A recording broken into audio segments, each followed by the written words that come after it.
কথাকলি, কথাকলি, কথক, এই দুটো জানবো কিভাবে, যে কোথায় কোথায় কথাকলিক আর কোথায় কথক।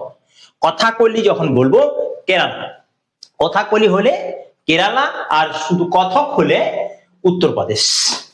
এরপরে আছে কি লাবণী, লাবণী ড্যান্স মহারাষ্ট্রতে। লাবণী ড্যান্স কোথায় দেখতে পাবো? মহারাষ্ট্রতে। আর চেরোয়া ড্যান্স, চেরোয়া ড্যান্স হচ্ছে মিজোরামে, যেখানে বাম্বু বাম্বু নিয়ে ড্যান্স করা হয়। বাম্বু বা বাঁশ এই নিয়ে বাঁশের উপরে নৃত্য করা হয়। 2-3 জন লাগে, 3-4 জন করে মিলে এই চেরোয়া ড্যান্সটা হয়। এরপরে আছে কি কালবেলিয়া, কালবেলিয়া ড্যান্সটা হয় রাজস্থানে, রাজস্থানে কালবেলিয়া ড্যান্স, কালবেলিয়া ড্যান্স রাজস্থানে। আর রয়েছে বিহু, বিহু তো আমরা জানি যে আসামে বিহু ড্যান্সটা রয়েছে বিহু।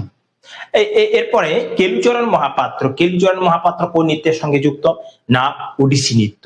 বিরজু মহারাজ কথক। এরপরে আর একটা কোশ্চেন আমি দিয়ে রাখছি, যেটা হলো যে পণ্ডিত রবিশঙ্কর কোন বাদ্যযন্ত্রের সঙ্গে যুক্ত? পণ্ডিত রবিশঙ্কর। হরিপ্রসাদ চৌরাসি কোন বাদ্যযন্ত্রের সঙ্গে যুক্ত?